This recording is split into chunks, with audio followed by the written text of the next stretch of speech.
आ जाओ मैदान में। हो गया रिकॉर्डिंग स्टार्ट। अब हैं हम पूरे तैयार। Let's start the session. तो सबसे पहले हम पढ़ेंगे यहाँ फोटोसिंथेसिस इन हायर प्लांट, एक ऐसा चैप्टर जिसको मैं 3 बार पढ़ा चुकी हूँ ऑलरेडी। लेकिन अब हम सिर्फ और सिर्फ क्वेश्चन पे फोकस करेंगे। तो इस चैप्टर को रिवाइज करने के लिए बच्चे ये छोटा सा माइंड मैप है आपके लिए कि भाई ये चीजें आपको इसमें पढ़नी है। ऐसे तो आपको अब पता है, पूरा रट गया है क्या क्या आपको पढ़ना है इसमें, है ना। फोटोसिंथेसिस में सबसे पहले एक्सपेरिमेंट दिए हुए हैं, कौन कौन सा एक्सपेरिमेंट है, कौन कौन से फैक्टर हैं जो फोटोसिंथेसिस को अफेक्ट करते हैं। फिर भाई वही थैलाकॉइड का एटीपी बनाना एंड स्ट्रोमा का खाना बनाना। ठीक है, पिताजी जाएंगे एटीपी बनाने, पैसा कमाने, और माँ बनाएगी ग्लूकोज, माँ बनाएगी खाना। इस चैप्टर में यही तो होता है ना। इस चैप्टर में यही तो होता है। चलो, very short answer question, expand NADP NADPH. भाई बताओ क्या होता है एनएडीपी एनएडीपीएच, क्या होता है। निकोटीनामाइड, निकोटीनामाइड, ओहो दूसरा कलर लिया जाए। बोल दिया करो बच्चे, दिख नहीं रहा है। चलो, निकोटीनामाइड।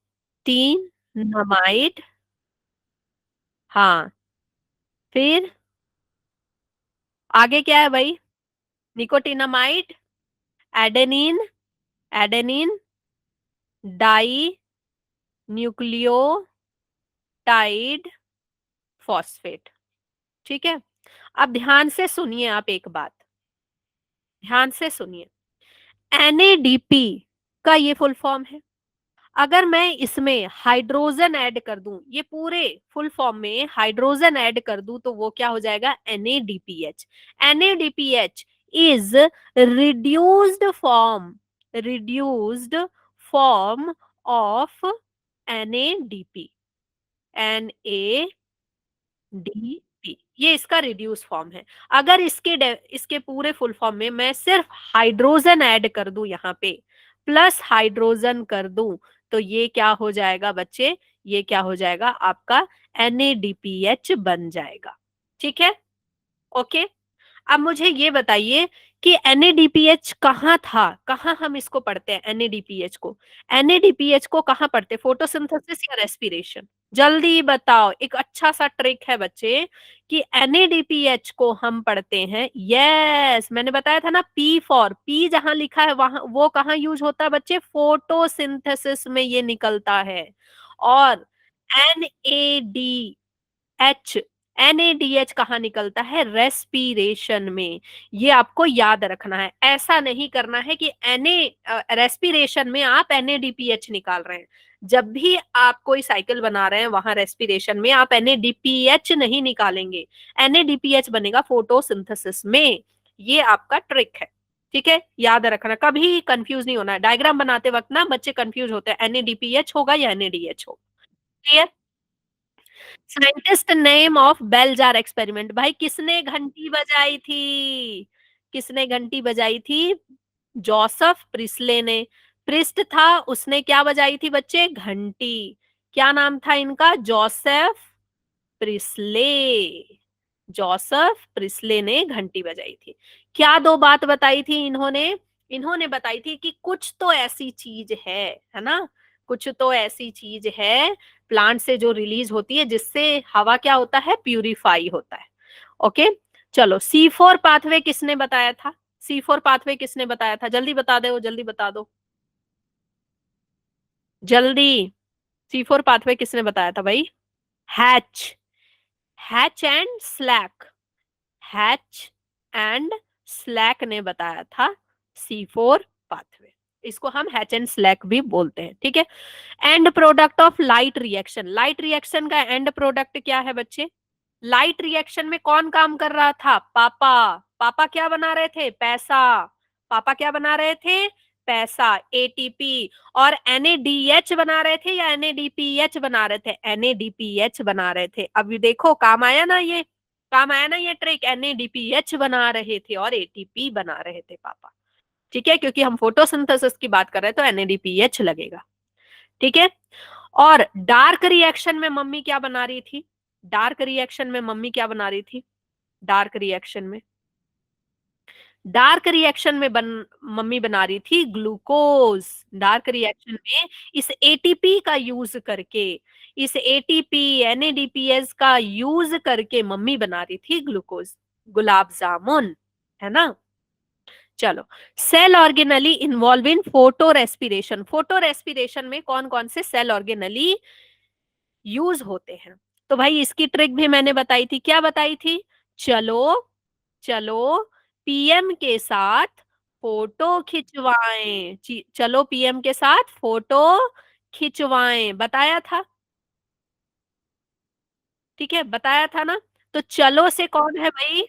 चलो से कौन है? क्लोरोप्लास्ट। ठीक है, फिर पीएम पी से कौन है? पेरोक्सीजोम। और एम से कौन है? माइटोकॉन्ड्रिया। माइटोकॉन्ड्रिया। ठीक है, ये ट्रिक अब याद रहेगी, दोबारा से बता दिया। चलो पीएम के साथ फोटो खिंचवाएं, फोटो रेस्पिरेशन में फोटो खिंचवाएं। ठीक है, चलो। Now example of the plant carrying photosynthesis at night. रात के समय में कौन से प्लांट फोटोसिंथेसिस करते हैं जिनको आप घर के अंदर रखते हैं? यस, जिनको आप घर के अंदर रखते हैं। ऑप्टूनिया लिख सकते हैं, ऑप्टूनिया। Snake plant, snake plant, snake plant हो गया। फिर अरीका पाम हो गया, अरीका पाम हो गया। इन सबको आप घर में रखते हैं। मेरे बगल में देखो प्लांट्स हैं, इससे क्या मिल रहा है मुझे? ऑक्सीजन। ये फोटोसिंथेसिस कर रहे हैं अभी, है ना। इन्हीं की बात चल रही है। नाउ स्प्लिटिंग ऑफ वाटर, मतलब फोटोलाइसिस ऑफ वाटर कहाँ होता है? PS1 में या PS2 में होता है? यस, PS2 में होता है। याद आया? PS2, PS2 प्ले स्टेशन 2 मैंने बताया था। प्ले स्टेशन 2 680 नैनोमीटर वाला होता है। ये क्या करता है बच्चे? इलेक्ट्रॉन देता है, इलेक्ट्रॉन दे देता है ऊपर, और इसकी वजह से फिर ये नीचे नहीं आ पाता है। तो ये क्या करता है? नीचे वाटर को पीटना शुरू कर देता है, वाटर को स्प्लिट करना शुरू कर देता है, उसके टुकड़े टुकड़े करना शुरू कर देता है गुस्से में, है ना। तो फोटोलाइसिस यहाँ होता है। फोटोलाइसिस ऑफ वाटर कहाँ होता है? फोटो सिस्टम 2 में होता है। क्यों? क्योंकि इसका इलेक्ट्रॉन कहाँ चला जाता है? ऊपर चला जाता है। ठीक है, ऊपर चला जाता है। चलो आगे बढ़े। Plant used by TW Engelmann. Engelmann ने कौन सा प्लांट यूज किया था? एंगल बदल बदल के देखा था, बताओ। क्लैडो, क्लैडोफोरा, क्लैडोफोरा एल्गी प्लांट, है ना। क्लैडोफोरा यूज किया था और इसको एंगल बदल बदल के देखा था। इन्होंने क्या देखा? रेड लाइट जहां पड़ रही थी, रेड लाइट, हाँ, जहां भी पड़ रही थी वहां क्या हो रहा था बच्चे? Blue light, red light, blue light जहां पड़ रही थी वहां पे ज्यादा उनको दिख रहे थे एरोबिक बैक्टीरियाज। चलो, now what is the advantage of, देखो ये PYQ है आपका, ये प्रीवियस ईयर क्वेश्चन है, ध्यान से देखिए। What is the advantage of having more than one pigment? इस तरह के क्वेश्चन आएंगे आपके, इस तरह के क्वेश्चन आएंगे। एकदम ध्यान से सुना, एक एक क्वेश्चन बच्चे PYQ मैंने चुन चुन के डाला है, एक एक क्वेश्चन चुन चुन के डाला है, सारा प्रीवियस ईयर क्वेश्चन है CBSE का। ठीक है, what is the advantage of having more than one pigment molecule in A photo centre? एक फोटो सेंटर में एक से ज्यादा मॉलिक्यूल होने की वजह होने से क्या फायदा होता है? इससे फायदा ये होता है कि ज्यादा से ज्यादा सनलाइट हम ट्रैप कर पाते हैं, ज्यादा से ज्यादा सनलाइट कैप्चर हो पाता है। बहुत सारे क्लोरोफिल होते हैं, बहुत सारे क्लोरोफिल होते हैं, अकेला नहीं होता, ज्यादा से ज्यादा लाइट कैप्चर कर पाते हैं और ज्यादा से ज्यादा फोटोसिंथेसिस हो पाती है। ठीक है, ज्यादा से ज्यादा ATP प्रोडक्शन हो पाता है। The additional pigment provide protection to the chlorophyll molecule against photooxidation. ठीक है, ये क्या करते हैं? प्रोटेक्शन करते हैं क्लोरोफिल का एडिशनल। वो क्या करते हैं कि भाई अगर सारे ग्रुप में काम करते हैं और एक दूसरे को एनर्जी देते जाते हैं, एक दूसरे को एनर्जी प्रोवाइड कराते जाते हैं, और लास्ट में किसको देते हैं? रिएक्शन सेंटर को। अगर ये ग्रुप में नहीं होंगे तो कुछ क्लोरोफिल जल जाएंगे या फिर किसी को कुछ एनर्जी मिलेगी नहीं, तो उसकी वजह से क्या होगा? फोटो ऑक्सीडेशन होगा। Now how chlorophyll are align in the mesophyll cell? Mesophyll cell में क्लोरोफिल कैसे अलाइन होते हैं? देखो ये सब नए क्वेश्चन आपको मिल रहे हैं, ये सब नए क्वेश्चन आपको मिल रहे हैं। प्लांट में जो लीफ है उसमें मीसोफिल सेल है, ठीक है। मीसोफिल सेल में क्लोरोफिल कैसे अलाइन होते हैं? दो तरीके से अलाइन होते हैं बच्चे, ठीक है, दो तरीके से। देखो, in order to prevent photooxidation, photooxidation कब होता है? जब बहुत ज्यादा गर्मी होती है, बहुत ज्यादा गर्मी, लाइट इंटेंसिटी बहुत ज्यादा होती है, हाँ, तो उस समय क्लोरोप्लास्ट परपेंडिकुलर हो जाते हैं, जो लाइट है उसके परपेंडिकुलर हो जाते हैं, क्लोरोप्लास्ट लाइट के परपेंडिकुलर हो जाते हैं। इस अरेंजमेंट को पेरिस्ट्रॉफी बोला जाता है, ठीक है। और जब लाइट कम है, दो कंडीशन मैंने बताया, जब लाइट ज्यादा है तो परपेंडिकुलर, और जब लाइट कम है, जब लाइट कम है, ठीक है, उस कंडीशन में chloroplast will be aligned with their flat surface parallel, वो पैरेलली अरेंज हो जाते हैं। देखो यहाँ पे डायग्राम से दिखाती हूँ, देखो, ओके, लाइट आ रही है, क्लोरोफिल कैसे अरेंज हो गए? परपेंडिकुलर, ठीक है। जब बहुत ज्यादा लाइट आ रही है तो क्लोरोफिल कैसे हो गए? परपेंडिकुलर हो गए। और जब लो लाइट आ रही है तो क्लोरोफिल कैसे हो जाते हैं बच्चे? पैरेलल हो जाते हैं, ऐसे, इस तरह से अरेंज हो जाते हैं, ठीक है। बिल्कुल, वहां पेरिफेरी में जाके पैरेलल अरेंज हो जाते हैं ताकि ज्यादा से ज्यादा लाइट को वो ले सके। और ऐसे हाई लाइट आते ही क्या हो जाते हैं? कोने में, साइड में चले जाते हैं, परपेंडिकुलर हो जाते हैं। Is this clear? ठीक है, चलो, name the scientist who propose the C4 pathway, name one such plant. C4 pathway किसने बताया था? C4 पाथवे बताया था Marshall Davidson, Hatch and Slack ने बताया था। सिंपल लिखना, हैच एंड स्लैक ने बताया था। कब बताया था? 1966 में। और इसके प्लांट्स कौन कौन से होते हैं बच्चे? मास, मैंने बताया था ना, मास, इसका एग्जाम्पल मेज, एमरैंथस, सॉरगम, ठीक है, मास बताया था मैंने इसका example. Yes, sugarcane, okay, sugarcane. चलो, बच्चों को ट्रिक्स भी याद है, ये अच्छी बात है। आप ट्रिक्स भी याद रखें, इसका मतलब आप नोट्स रिपीटिवली पढ़े हो, बार बार आपने नोट्स पढ़ा है। Name the primary CO2 acceptor in C3 and C4 plant. C3, बच्चे यहां से क्वेश्चन एकदम बन जाता और बच्चे गलत करके आ जाते, एकदम ध्यान से पढ़ना। C3 में CO2 को बाइक से लेने कौन आया था? C3 प्लांट में CO2 को बाइक से लेने कौन आया था बच्चे? राइबोलोज 1,5 बाइफॉस्फेट। ये काफी मोटा था, याद आया, ये काफी मोटा था, पांच, पांच, है ना, इसमें ऑलरेडी ये, इसमें 5 कार्बन थे। और फिर ये एक कार्बन को ले लेता है तो 6 कार्बन बन जाते हैं, एक्स्ट्रा कार्बन को लेता है, CO2 के एक्स्ट्रा कार्बन को लेता है, और फिर ये आगे जाते हैं और बाइक से एक्सीडेंट हो जाती है और ये दो भाग में टूट जाते हैं, है ना, ये हमने पढ़ा हुआ है। फिर है बच्चे दूसरा, primary acceptor of CO2 in C4 plant. भाई C4 प्लांट तो बाइक से लेने कोई नहीं आएगा, कार से लेने आएगा। और कार की हॉर्न कैसी है? पी, है ना, मैंने बताया था, PEP जहां लिखा हो याद रखना, that is your car, that is the car. Car से लेने आया था इसको, C4 को, ठीक है। C4 जाता है कार से, और ये मतलब C3 जाता है किससे? बाइक से, ठीक है। PEP। अब मुझे ये बताओ, ये क्वेश्चन आता है कि why the C3 and C4 named so? C3 C4 plant का नाम क्यों लिखा है C3 और C4 प्लांट? इसलिए लिखा है because of their first product. C3 plant का फर्स्ट प्रोडक्ट क्या है बच्चे? हम्म, PGA, है ना, PGA एंड फॉस्फोग्लिसरिक एसिड, जो कि 3 कार्बन का है। और C4 प्लांट का फर्स्ट प्रोडक्ट कौन है? OA, कौन है? ओए, ऑक्जेलो एसिटिक एसिड, जो कि 4 कार्बन का है। यस, वेरी गुड, ओके, ठीक है। तो आपको फर्स्ट प्रोडक्ट भी याद रखना है। फर्स्ट प्रोडक्ट ऑफ C3 कौन है? PGA, ठीक है, ये 3 कार्बन का है। एंड C4 का कौन है? C4 का कौन है? OA है, OA, ओके, जो कि 4 कार्बन का है, 4 कार्बन का, ओके। चल, आगे बढ़ते हैं। How many molecules of ATP are required for the synthesis of one molecule of glucose in C3 and C4? This is very important. C3 में कितना एटीपी लगता है एक ग्लूकोज बनाने के लिए?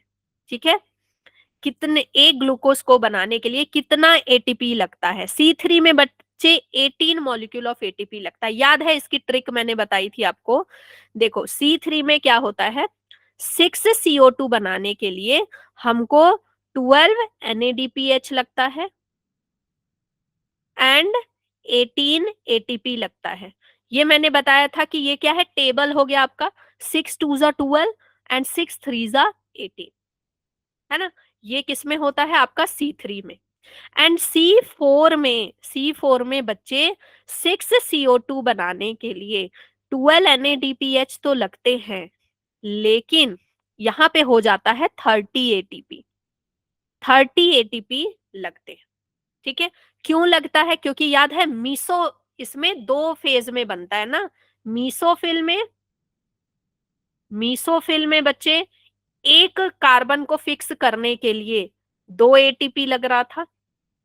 एंड फिर बंडल सिथ में एक कार्बन को फिक्स करने के लिए कितना, 3 एटीपी लग रहा था। तो एक कार्बन के लिए 5 एटीपी लग रहा था, एक कार्बन को फिक्स करने के लिए 5 एटीपी लग रहा था। तो हम कितने कार्बन फिक्स करते हैं? 6 CO2 लिखते हो ना, 6 CO2 12 H2O।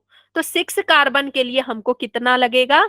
5 into 6 equal to 30 ATP. Is this clear? ये बना लोगे? क्लियर है? आगे बढ़ू, ये बन जाएगा अच्छे से, है ना। 5 लगता है बच्चे, 5 एटीपी। 2 एटीपी आपका मीसोफिल सेल में यूज हो जाता है और 3 एटीपी नीचे लगता है। चलो, और आपको इस चैप्टर में क्या पढ़ना है? लाइट रिएक्शन, डार्क रिएक्शन पढ़ना है, डिफरेंस बिटवीन। ये बहुत इंपॉर्टेंट है। ठीक है, लाइट रिएक्शन थैलाकॉइड में होगा। इसमें कौन जाता है? पापा जाते हैं काम करने। ये नहीं लिख के आना, मतलब थैलाकॉइड में एटीपी बनता है। लाइट रिएक्शन में थैलाकॉइड में एटीपी बनता है। थैलाकॉइड में होता है और यहाँ क्या बनता है? एटीपी। क्यों भाई? पापा जहां काम करेंगे वहां क्या बनाएंगे? पैसा बनाएंगे, है ना, पैसा बनाएंगे। और ये बिल्कुल इसके लिए लाइट चाहिए ही चाहिए। जहां पापा काम करने जा रहे हैं वहां लाइट होनी ही चाहिए। और डार्क रिएक्शन के लिए कोई जरूरी नहीं है कि लाइट हो या ना हो। ये लाइट इंडिपेंडेंट है, but it is dependent on the product of light reaction. This is very very important. ठीक है, it is independent on light.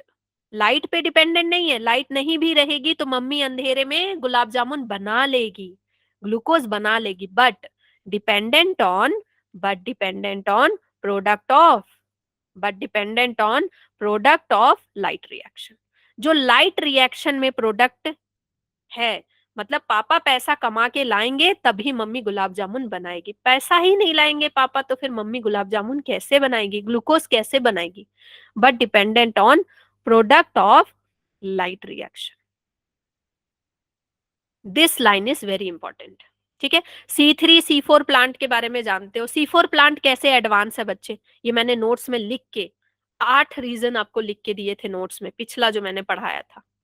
बहुत अच्छे से बताया है कि C4 प्लांट कैसे एडवांस है। इसके पास बंडल सीथ है ना। फिर फोटो रेस्पिरेशन रोकता है ये। इसके क्रैन्स एनाटॉमी होते हैं। बहुत कुछ इसके बारे में। यस, हाई लाइट इंटेंसिटी में रह जाता है आराम से। ओके, तो C4 प्लांट और C3 प्लांट, इसका मैंने वो भी दिया हुआ है आपको, चार्ट भी दिया हुआ है। Cyclic and non cyclic photophosphorylation. Non cyclic बच्चे हिल रिएक्शन बनाता है, हिल रिएक्शन। और जेड स्कीम बनाता है। साइक्लिक में तो ऐसा नहीं होता। साइक्लिक में क्या होता है कि भाई जो घर का भूला, जो इलेक्ट्रॉन गया था, वो इलेक्ट्रॉन वापस यहीं आ जाता है। P700 से स्टार्ट होता है और ये इलेक्ट्रॉन वापस से P700 में ही आ जाता है। लेकिन नॉन साइक्लिक में क्या होता है? ये साइक्लिक की बात है। नॉन साइक्लिक में क्या होता है बच्चे? P680 से स्टार्ट होता है है ना, फोटो सिस्टम 2 से स्टार्ट होता है और ये इलेक्ट्रॉन इलेक्ट्रॉन बच्चे आगे जाता है P700 के पास, फिर P700 से फिर और आगे जाता है, फिर और आगे जाता है, फिर ये कहाँ जाता है, सीधे जाता है आपके केल्विन साइकिल में, जो भी एटीपी वगैरह बनता है। तो इलेक्ट्रॉन वापस नहीं आ रहा है, यहाँ पे इलेक्ट्रॉन वापस आ रहा है, घर का भूला शाम को वापस आ रहा है। साइक्लिक में, साइक्लिक का मतलब ही क्या, कोई चीज घूम रही है। ओके, अच्छा मुझे ये बताओ कि अगर क्वेश्चन आ जाए कि साइक्लिक में इलेक्ट्रॉन वापस क्यों आता है, क्या रीजन है कि साइक्लिक में वापस आता है इलेक्ट्रॉन? इसका रीजन है बच्चे, यहाँ पे NADPH रिडक्टेज एंजाइम नहीं होता, रिडक्टेज एंजाइम नहीं होता, जो पैराडॉक्सिन से लेकर के और H+ को लेकर के NADPH बनाए और फर्दर रिएक्शन हो, ऐसा कुछ भी नहीं होता यहाँ पे। एंजाइम नॉट प्रेजेंट, नहीं होता, ठीक है। और यहाँ पे फोटोलाइसिस भी नहीं होती, नो फोटोलाइसिस। ये 2 रीजन आप दे देंगे, ठीक है।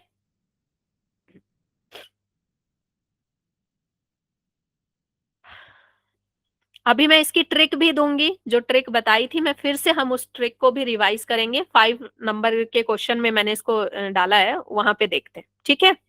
यस, अभी हम इसको फिर से रिपीट करने वाले हैं, PS1 PS2 को, with trick. Give step of ATP synthesis in chloroplast through chemiosmosis बच्चे आपको पता है क्या होता है इसमें? एटीपी सिंथेसिस कैसे होता है? सारा H+ जो फोटोलाइसिस से आया, फोटोलाइसिस से आया जो H+, वो कहाँ चला जाता है? ल्यूमेन में, ठीक है। साथ में प्लास्टोक्विनोन, प्लास्टोक्विनोन H+ को देता है कहाँ पे बच्चे? ल्यूमेन में। तो सारा का सारा ल्यूमेन में आ जाता है, एंड ल्यूमेन में आने के बाद सारे H+ क्या करते हैं? भागो यहाँ से, इतनी भीड़ हो गई है, यहाँ से निकलो। वो निकलना चाहते हैं, और वो निकलते हैं कैसे बच्चे? वो एक टनल से होते हुए निकलते हैं, जहां पे F0 एंड F1 प्रेजेंट होता है, जहां पे क्या बनता है बच्चे? एटीपी बनता है, एटीपी सिंथेटेज प्रेजेंट होता है, ठीक है। तो ये हम आगे इसका भी डायग्राम देखेंगे। तो इस वाले पार्ट में सिर्फ आपको इतना ही बताना है कि एटीपी कैसे बनता है। देखो, अगर ये क्वेश्चन रिपीट हो गया, चूंकि प्रीवियस ईयर क्वेश्चन है, हो सकता है रिपीट हो जाए, तो अगर ये क्वेश्चन रिपीट हुआ तो सिंपल आपको क्या बताना है कि फोटोलाइसिस हुआ, उससे H+ निकला, प्लास्टोक्विनन हुआ, उसने H+ दिया, ठीक है। उसके वजह से सारा H+ ल्यूमेन में आ गया, और वो ल्यूमेन में हाई कॉन्सेंट्रेशन हो गया, और थैलाकॉइड की मेम्ब्रेन के पास में क्या हो गया? लो कॉन्सेंट्रेशन हो गया H+ का, जिसकी वजह से वो क्या हो गए? मूव करने लगे बाहर की ओर। बाहर की ओर मूव करते वक्त उन वो कहां से गुजरे? F0 F1 की तरफ से, जहां पे एटीपी सिंथेटेज था, जिसने क्या किया? H+ को लेकर, 3 H+ को लेकर के क्या किया? एडीपी एडीपी और इनऑर्गेनिक फॉस्फेट को जोड़ा और बना दिया क्या? आपका एटीपी, एटीपी बना दिया, ठीक है। ये आप आंसर लिखेंगे।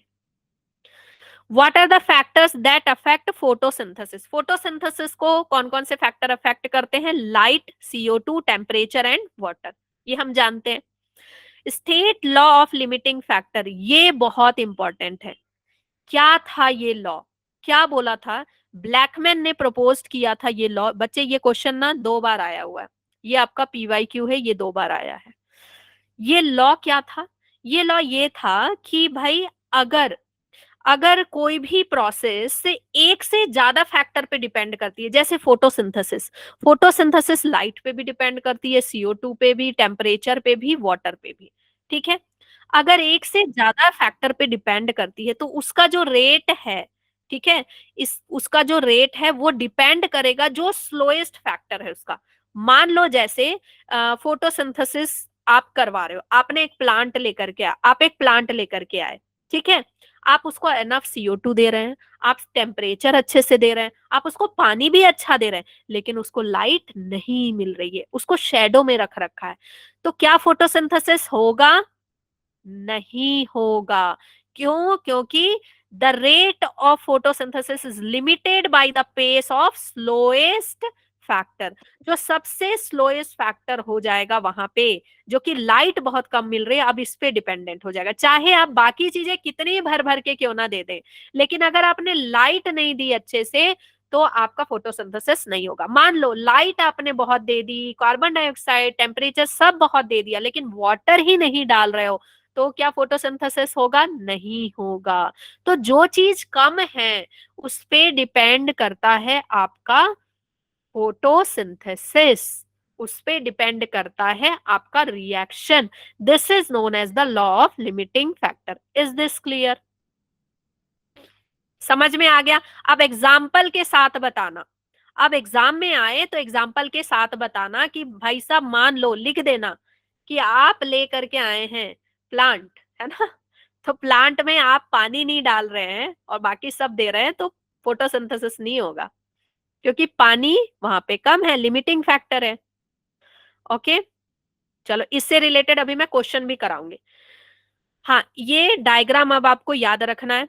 यही जो कौन सा था आपका, केमी ऑस्मोसिस हाइपोथेसिस, ठीक है। तो इसमें क्या हो रहा है बच्चे, फोटो सिस्टम 2 में यहाँ पे फोटोलाइसिस ऑफ वाटर की वजह से H+ आ रहा है, प्लास्टोक्विनोन यहाँ से H+ दे रहा है, पूरा H+ भर गया यहाँ ये, और ऊपर से क्या कर रहा है, NADP, NADP से NADPH बन रहा है। इधर का जो भी H+ है उसको यूज कर लिया जा रहा है। तो बाहर H+ घटते जा रहा है, अंदर H+ बढ़ते जा रहा है, बाहर H+ घटते जा रहा है, अंदर H+ बढ़ते। आपको ये बताना है कि यहाँ पे NADPH रिडक्टेज एंजाइम बैठा है, ये चालबाजियां कर रहा है, ये यहाँ पे H+ को घटा रहा है और इधर पे H+ बढ़ रहे हैं। इसकी वजह से अब इनके पास कोई चारा नहीं रह जाएगा इससे क्रॉस करने के। तो ये जब क्रॉस करेंगे तो यहाँ पे एटीपी सिंथेटेज मिलेगा, जो कि एटीपी बनाएगा।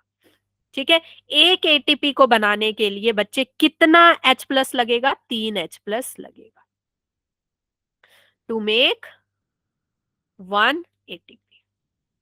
क्या हो गया भाई?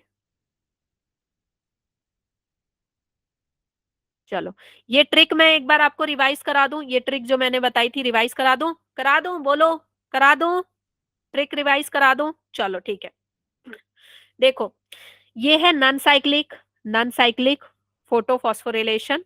ठीक है, इसमें क्या होता है कि सबसे पहले काम कौन करता है? P680, जो सबसे छोटा वाला है P680, फोटो सिस्टम 2 काम करता है। फोटो सिस्टम याद रखना, फोटो सिस्टम 2 मतलब प्ले स्टेशन 2 है। प्ले स्टेशन 2 में इलेक्ट्रॉन, ये सारे क्लोरोफिल है, ये क्या कर रहे हैं? बॉल को पास पास कर रहे हैं, खेल रहे हैं। ठीक है, अब इन्होंने गेम जीत लिया, इन्होंने पासिंग पासिंग करी और उसके बाद रिएक्शन सेंटर में भेजा, अब ये गेम जीत गए। ठीक है, गेम जीत गए, यहाँ टॉप पे आ गए। जैसे ही प्ले स्टेशन में गेम जीते ना, यहाँ पे फाइटिंग होने लगी, यहाँ पे फाइटिंग, देखो फियो फाइटिंग है ना। सबसे पहले जो जो जीता था ना, जो मैन ऑफ द मैच था, वो कौन था? फियो फाइटिंग था। अब फियो फाइटिंग को बिल्कुल अकड़ आ गई, क्यों? क्योंकि ये छोटा है, P680 है, छोटे लोग को जल्दी अकड़ आ जाती है, ताकत मिल जाता तो जल्दी अकड़ आ जाती है। फियोफाइटिन को ताकत आ गई, इसने क्या किया? क्विनॉन के लिए, इसने क्विनॉन के लिए लड़ाई शुरू कर दी। किसके लिए शुरू कर दी? क्विनॉन के लिए, क्वीन के लिए, एक रानी के लिए लड़ाई शुरू कर दी। ठीक है, उसकी वजह से इसको प्लास्टर लग गए, प्लास्टो क्विनॉन प्लास्टर लग गए। उसके बाद क्या हुआ भाई कि क्यों प्लास्टर लगे? क्योंकि वहां पे इसका बीएफ प्रेजेंट था, साइटोक्रोम B6F। ठीक है, तो याद रखना बीएफ प्रेजेंट था इसका, बीएफ था। उसने देखा कि ओ रानी को छेड़ेगा, उसने पीट दिया उसको। ठीक है, उसकी वजह से अब इस ये फिर कहाँ गया? रोता रोता फिर भाई, प्लास्टर तो लग गया, फिर ये गया P700 के पास, P700 के पास गया ये। ठीक है, यहाँ पे अलग इनकी मैच चल रही थी, यहाँ पे अलग मैच चल रही थी। देखो P700 एक बड़ा आदमी है, तो बहुत ही सुलझा हुआ आदमी है। P700 में जब ये मैच जीते तो सबसे पहले, सबसे मैन ऑफ द मैच कौन आया? FES first. ठीक है, FES क्या आया? Man of the match. इसको भाई किसी भी तरह का एरोगेंस नहीं आया। इसने क्या किया भाई, अब चलो हम फर्स्ट आ गए, चलो अब हम क्या करते हैं, अब हम खाना खाते हैं। FD से, FES से क्या होगा? फूड खाते हैं, चलो हम पहले फूड खाएंगे। ठीक है। फिर उसके बाद हम क्या करेंगे, पिक्चर देखेंगे। फिर ये क्या करते हैं बच्चे, पिक्चर देखते हैं जा करके। ओके। एंड पिक्चर देखने के बाद फिर ये क्या करते हैं, ये किसकी पिक्चर देखते हैं, प्रियंका चोपड़ा की पिक्चर देखते हैं। प्रियंका चोपड़ा मतलब प्लास्टोसाइनिन, मतलब ये जो मैं आपको बता रही हूँ, ये इलेक्ट्रॉन कहाँ से किसके पास जाएगा, देखो ध्यान से सुनो। P680 से किसके पास जा रहा है बच्चे, फियोफाइटीन के पास जा रहा है। फियोफाइटीन से क्विनॉन के पास गया, क्विनॉन से प्लास्टोक्विनॉन के पास गया। ठीक है, पिटाई हो गई तो प्लास्टर लग गया। प्लास्टर लगा क्यों, बीएफ था वहां पे उसका, बीएफ ने उसको पीटा क्योंकि वो बहुत ही पहुंचा हुआ आदमी था, प्लास्टोसाइन बहुत ही पहुंचा हुआ आदमी था। उसके बाद ये चला, यहाँ पे अलग मैच चल रही थी P700 में। P700 में मैच चली तो भाई ये फर्स्ट आ गए, FES फर्स्ट आया। इसने सबको फूड खिलाया, सबको पिक्चर दिखाई, ठीक है, सबके साथ बैठा, एनर्जी वगैरह, एनर्जी ड्रिंक वगैरह ली और पिक्चर दिखाई। कौन सी पिक्चर दिखाई, प्लास्टोसाइनिन। ठीक है। इन, अरे यार सॉरी, इसने फिर किसकी पिक्चर दिखाई, प्रियंका चोपड़ा की पिक्चर दिखाई। ठीक है, ये ट्रिक मैं ऑलरेडी बता चुकी हूँ। चलो, क्या करें बच्चे, मुझे मतलब पढ़ाने के लिए ये सारी ट्रिक रटवानी पड़ती है ताकि ना आप जब भूलो, देखो एग्जाम टाइम में जब आप भूलोगे ना तो ये ट्रिक काम आती है। मैंने देखा है, ट्रिक बहुत काम आती है। जब भी आप एग्जाम टाइम में इतने सारे नाम भूलोगे ना तो आपको याद आएगा।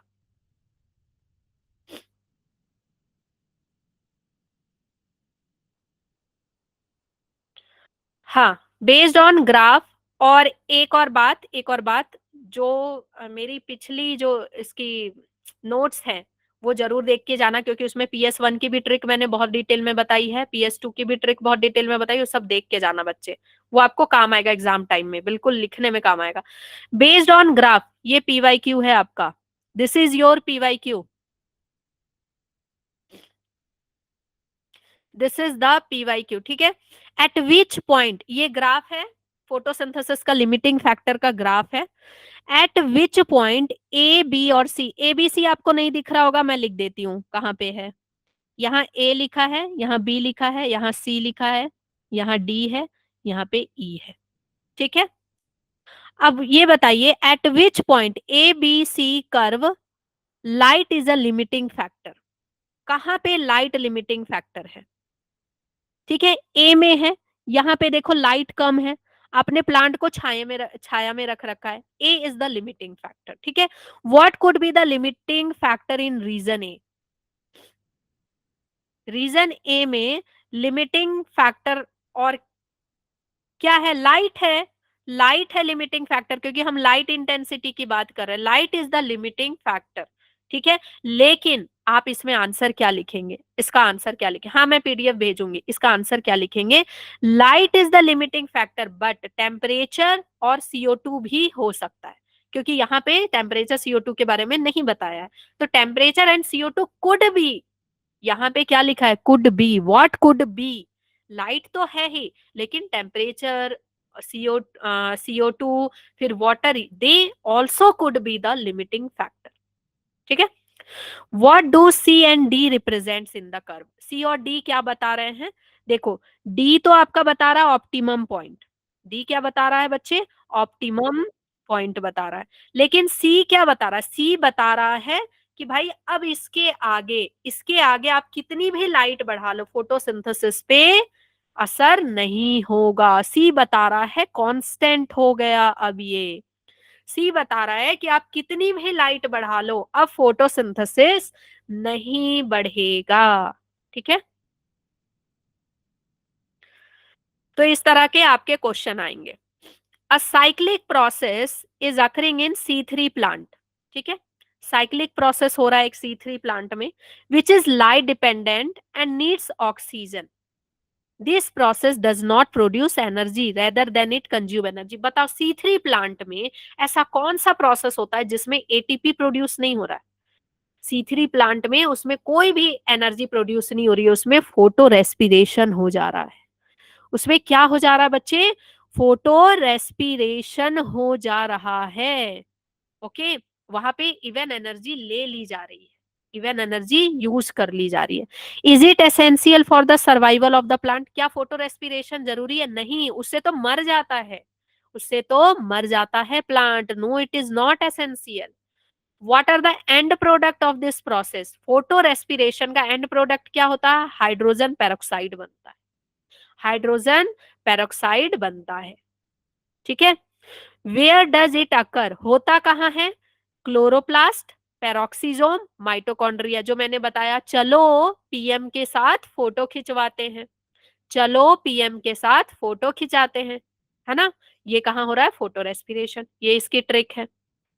Now, does it occur in C4 plant also? C4 plant में भी होता है। C4 प्लांट में? No, it does not occur in C4 plant.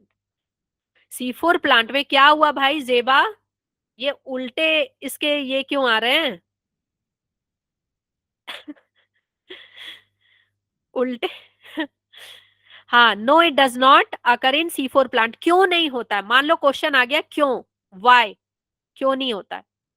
क्यों नहीं होता? बिकॉज, क्यों नहीं होता बच्चे? Because of Kranz anatomy. Kranz anatomy, Kranz anatomy वहां पे प्रेजेंट है। एक स्पेशल तरह का एडेप्टेशन है C4 प्लांट के पास, क्रैन्स एनाटॉमी। ठीक है।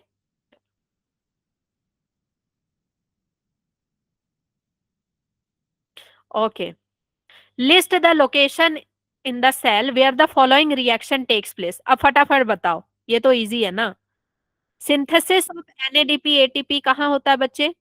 थैलाकॉइड में, पापा के ऑफिस में, है ना। Photolysis of water, P PS2, that is P680। CO2 fixation कहाँ होगा? स्ट्रोमा में, मम्मी करेगी, है ना। And synthesis of sugar, stroma में। Synthesis of starch, stroma, stroma में। ओके। क्रैन्स एनाटॉमी क्या होता है बच्चे? कुछ नहीं, देखो C4 प्लांट के पास ना एक इस तरह का स्ट्रक्चर बनता है, ऐसे, ऐसे, इस तरह से ना फ्लावर वाला, फ्लावर लाइक स्ट्रक्चर बनता है बच्चे, जिसको हम क्रैंज एनाटॉमी बोलते हैं। जैसे पता है क्रैंज का मतलब क्या होता है? रेत। जैसे कोई मर जाता है तो आपने देखा है क्रिश्चियन लोग ऐसा गुलदस्ता जाके चढ़ाते हैं, ग्रीन कलर का, राउंड राउंड फ्लावर का बना हुआ, है ना। फ्लावर का बना हुआ जाके देते हैं, या फिर क्रिसमस में भी लगाते हैं वो घर में। तो वैसा स्ट्रक्चर बनता है क्रैंज एनाटॉमी में। तो C4 प्लांट में ऊपर मीसोफिल सेल होता है, मीसोफिल सेल होता है, एंड नीचे में बंडल सीथ सेल होता है, बंडल सीथ सेल। तो इसी में बंडल सीथ सेल और ये जो मीसोफिल है ना, ये क्या बना रहे हैं? क्रैंज एनाटॉमी बना रहे हैं।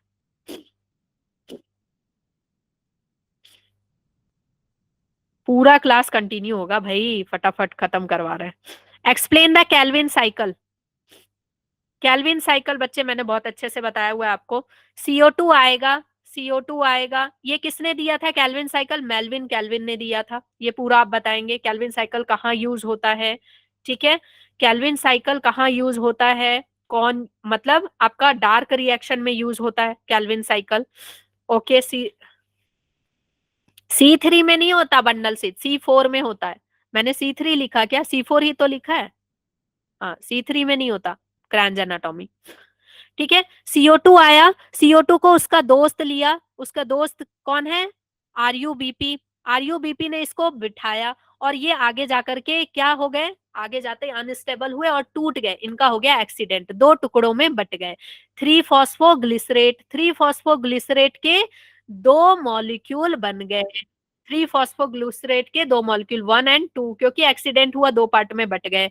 आगे गए तो इन्होंने बोला भाई अब नहीं चला जाएगा, चलो थोड़ा ATP ले लेते। ATP लिया तो एक फॉस्फेट जुड़ा, एक एक फॉस्फेट जोड़ लिए खुद पे, है ना।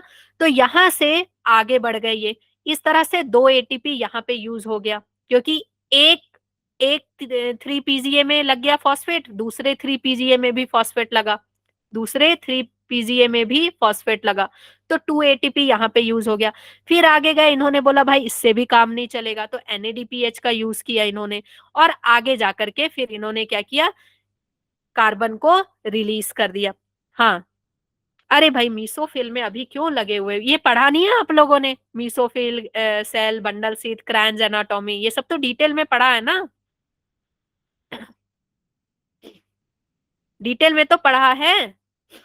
ठीक है, इससे बन गया बच्चे ग्लिसरल डिहाइड 3 फॉस्फेट, और आगे चल के इधर आपको ग्लूकोज निकलता जाएगा, और ये जो बच गया 5 कार्बन, एक कार्बन को यहाँ छोड़ दिया जाएगा, 5 कार्बन जो बच जाएंगे वो क्या बना देते हैं, फिर से RUBP बनाते हैं, रिसाइकलिंग होती है। क्या मुझे इसको बार बार बताने की जरूरत है? मैं इसको बहुत बार बता चुकी हूँ, बहुत बार बता चुकी हूँ भाई, कहानी से बहुत बार बता चुकी हूँ आपको। दोस्त आएगा, दोस्त के फिर टुकड़े टुकड़े हो जाएंगे, फिर वो लोग पानी पियेंगे, ATP लेंगे, है ना, फिर वो ग्लूकोज बना देंगे, यहाँ पे एक एक कार्बन को छोड़ते जाएंगे, ये 6 बार चलेगा, 6, ये साइकिल 6 बार चलेगी। तो एक बार में 3 ATP निकलता है, 2 ATP यहाँ और 1 ATP यहाँ, 3 ATP निकलता है। तो एक साइकिल में 3 ATP, तो 6 साइकिल में कितने ATP? 18 ATP। और कार्बन 6 बार में 6 कार्बन ऐसे जुड़ते जाएंगे, और 6 कार्बन मिलकर के ग्लूकोज बनाएंगे।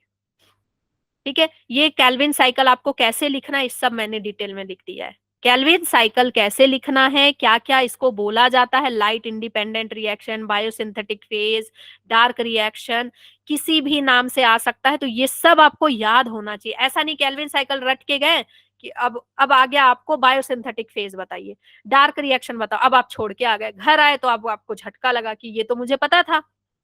तो आपको ये सारे नाम याद होने चाहिए। ठीक है, इसमें होता क्या है, ये सब कुछ ये बच्चे बिल्कुल रट जाना, ये बिल्कुल रट जाना, केल्विन साइकिल ज्यादा मार्क्स का क्वेश्चन आ सकता है, ये रट जाना, ये पूरी लाइन। ठीक है, इसलिए मैंने सब में आंसर डाल दिए।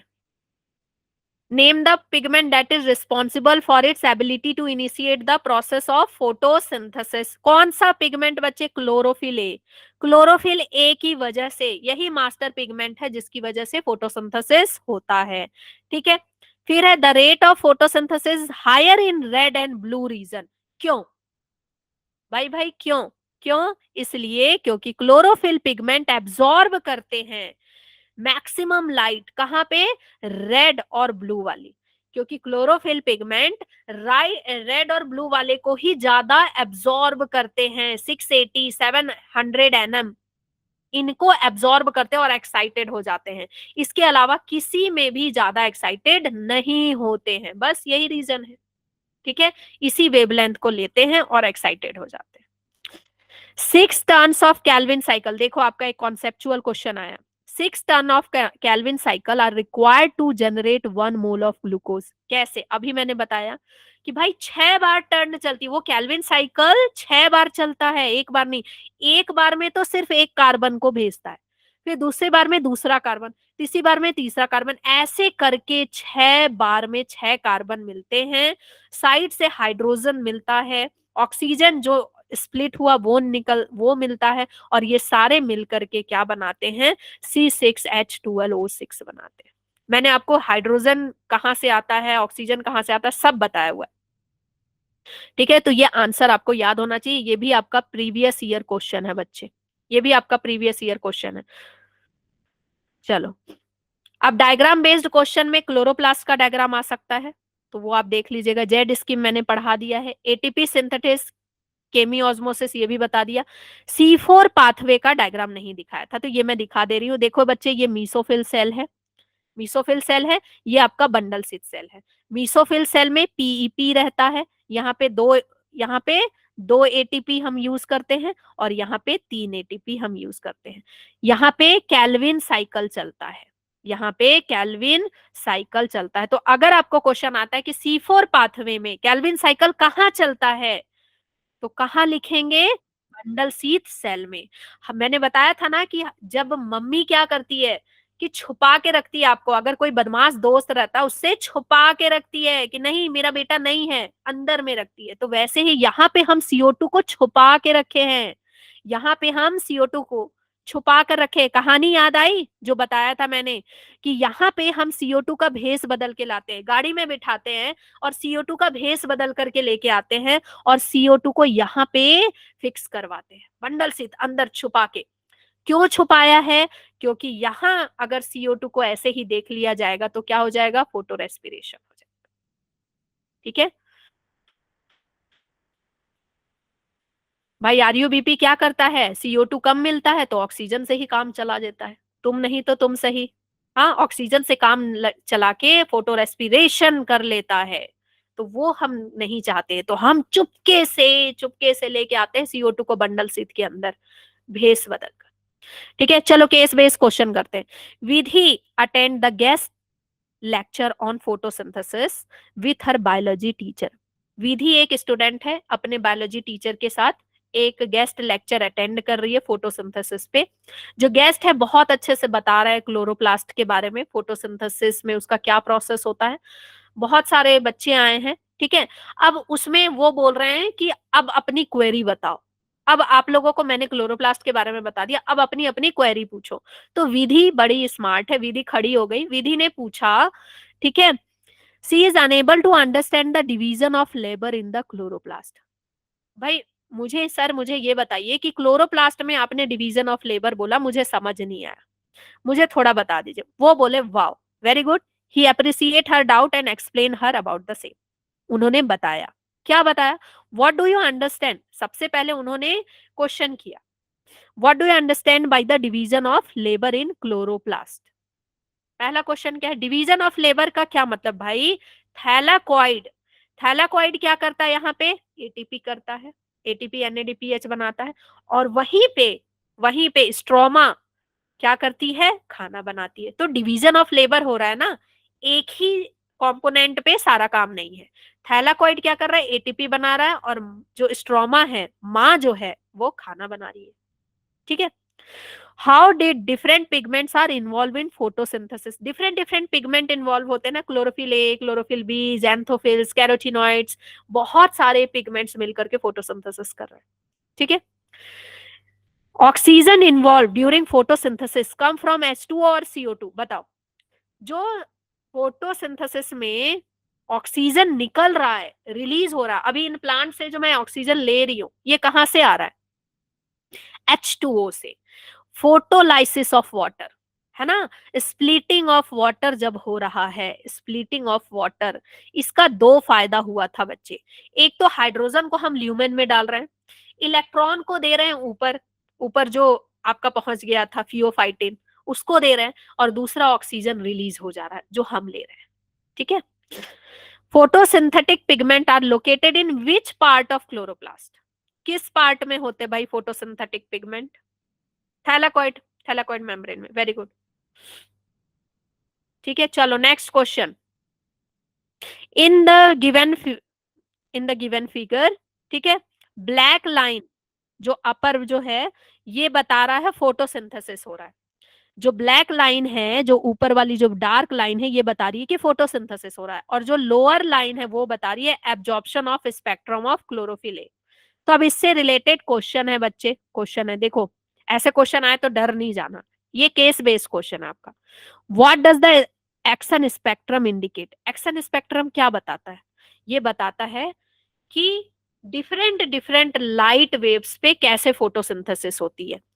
इस लाइट पे फोटोसिंथेसिस बहुत हाई हो रही है, यहाँ लो हो रही है इस लाइट पे, और इस लाइट पे अगेन हाई हो रही है फोटोसिंथेसिस। ठीक है, बस ये बताता है। How can we derive an absorption spectrum for any substance? तो हमको क्या करना पड़ेगा? इसके लिए ग्राफ बनाना पड़ेगा, ग्राफ बनाना पड़ेगा। ठीक है, इस तरह का ग्राफ बनाना पड़ेगा। ये एक एक अच्छा क्वेश्चन है। अगर क्लोरोफिल ए रिस्पॉन्सिबल है लाइट रिएक्शन के लिए, तो एक्शन स्पेक्ट्रा बिल्कुल ओवरलैप क्यों नहीं हो जाते? ये दोनों ओवरलैप क्यों नहीं हो जाते, ये पूछ रहा है। अगर क्लोरोफिल ए ही करता है तो भाई क्लोरोफिल ए करता है, लेकिन उसके साथ बाकी सारे पिगमेंट्स भी हेल्प करते हैं। क्लोरोफिल बी, है ना, बहुत सारे, क्लोरोफिल सी भी होता है, फिर उसके बाद आपका DE, ई क्लोरोफिल, ज़ैंथोफिल्स, कैरोटीनॉइड्स, ये सारे भी हेल्प करते हैं। सिर्फ क्लोरोफिल ए काम नहीं कर रहा है। क्लोरोफिल ए एक्साइटेड हो रहा है 680 पे और 700 पे, बट बाकी भी उसको हेल्प कर रहे हैं, बाकी भी उसको हेल्प कर रहे हैं, so that they can't overlap. Respiration में आ जाऊं, आ जाऊं, आ जाऊं फटाफट फटाफट। चलो। Respiratory, respiratory substrate, respiratory substrate, थक गई। हाँ।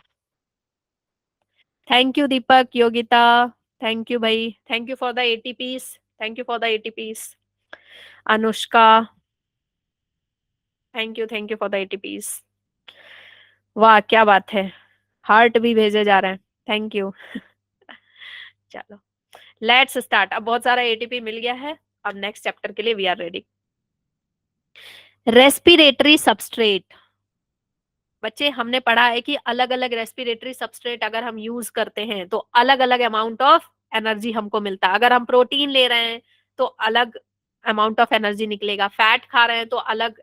रेस्पिरेटरी सबस्ट्रेट कुछ भी हो सकता है आपका, ठीक है, कोई जरूरी नहीं है कि आप ग्लूकोज लेंगे तभी आपको एनर्जी मिलेगी। Okay, yes, organic substance which undergo respiration, इसमें इनऑर्गेनिक नहीं आएगा। हमेशा याद रखना, respiratory substrate can't be inorganic. Glycolysis क्या होता है बच्चे? ये एक ऐसा प्रोसेस है जिसमें ग्लूकोज टूटता है। ग्लाइकोलाइसिस, ग्लाइको मतलब ग्लूकोज, और लाइसिस का मतलब क्या है बच्चे? टूटना, ब्रेक डाउन, ब्रेक डाउन, ठीक है। तो कार्बन के 6, है ना, कार्बन के जो 6 एटम है वो किस में बदल जाते हैं? 3 में, 3 में बदल जाते हैं। C6 is break into C3, C3, C6 is break into C3 and C3, यही होता है इसमें। यस। फर्मेंटेशन, फर्मेंटेशन क्या होता है? फर्मेंटेशन कब होता है बच्चे? ईस्ट की द्वारा होता है। फर्मेंटेशन कौन करता है? ईस्ट करता है। क्यों होता है? Due to absence of oxygen, ठीक है, ऑक्सीजन नहीं चाहिए इसको। रेस्पिरेटरी कॉन्स्टेंट क्या होता है? Amount of CO2 by amount of O2, यही ना, amount of CO2 by amount of O2, जो प्रोडक्ट, हाँ, हमने O2 कितना लिया और उससे CO2 कितना निकाला। यस, ठीक है, प्रोडक्ट हमेशा ऊपर, प्रोडक्ट ऊपर, ठीक है, और जो है जो हमने यूज किया वो नीचे, ठीक है। अरे मैं सही बता रही हूँ ना? हम्म, सही है। चलो,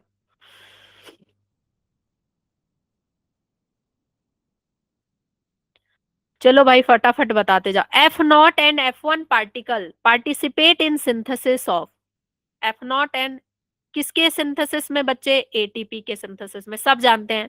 when does anaerobic respiration occur in man and yeast, कब होता है एनारोबिक रेस्पिरेशन? कब होगा बच्चे?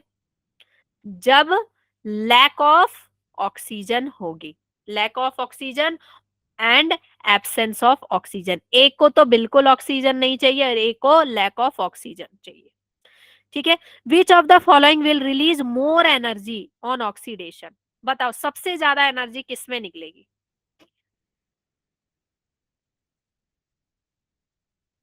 सबसे ज्यादा एनर्जी ग्लूकोज से, ग्लूकोज से।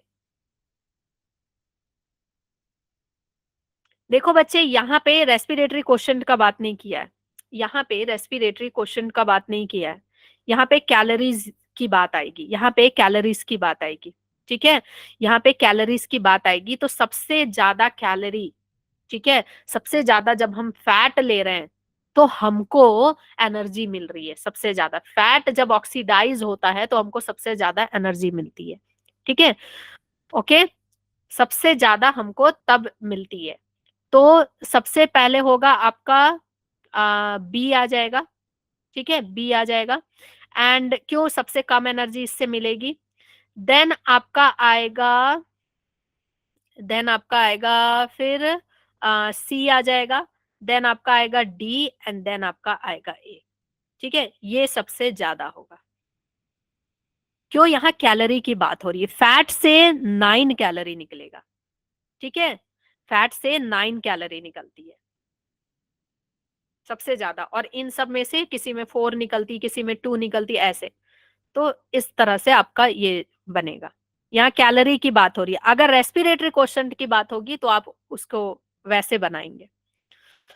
The product of aerobic glycolysis in skeletal muscle and anaerobic fermentation in yeast are. Yes, very good, क्या बात है, ethanol and CO2। Ethanol and CO2, है ना। जब ऑक्सीजन नहीं रहता है तो बिल्कुल देवदास बन जाता है। चलो अब मुझे ये बताओ, TCA साइकिल में सबस्ट्रेट लेवल फॉस्फोरिलेशन कहाँ पे होता है, जहां पे जीटीपी से यस, जीटीपी से जीडीपी बनता है। कहाँ जीटीपी बढ़ता है बच्चे, सॉरी, जीडीपी से जीटीपी बनता है। कहाँ होता है बच्चे, जहां हम सक्सेस वाली बात करते हैं, यस, जहां पे हम सक्सेस वाली बात करते हैं कि भाई तू क्या नहीं होगा, सकिनिल से सकिनेट। हाँ, सकिनिल कोएंजाइम से सकिनेट। चलो ग्लाइकोलाइसिस में आ जाएं। ग्लाइकोलाइसिस में अब देखो, इसमें ये क्वेश्चन आ सकता है आपको, ऐसे दे देगा, बोलेगा कि ए, बी और सी में क्या होगा। बताओ ए में क्या होगा बच्चे, जल्दी बताओ। सबसे पहले मीठा मीठा ग्लूकोज। कहानी याद है आप लोगों को, पेड़ है ना भाई, पेड़ है, पेड़ में क्या है आपको, फ्रूट्स हैं, फ्रूट्स हैं।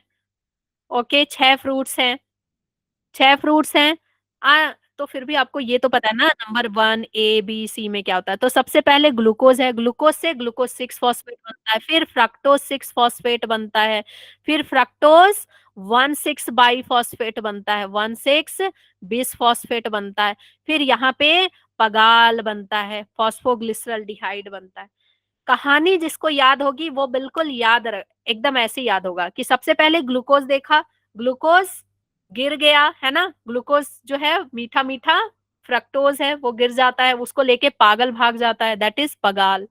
तो और बच्चे यहाँ पे क्वेश्चन ये भी है कि एटीपी कब यूज होता है।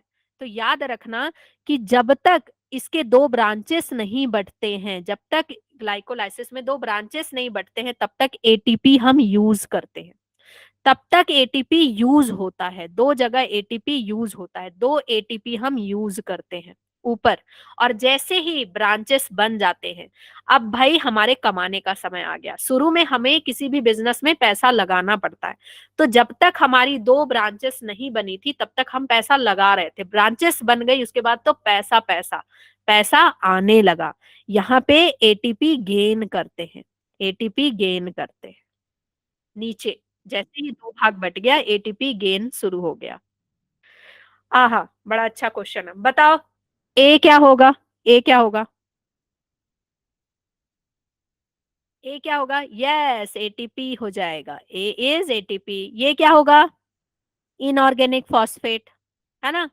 ये क्या होगा, डी क्या होगा, D will be H+, H+, hydrogen अंदर आ रहा है। यस, बी क्या होगा, F1। Very good, very good. और ये क्या है बच्चे, इनर, इनर हो कहाँ रहा है ये, inner mitochondrial membrane, inner mitochondrial membrane.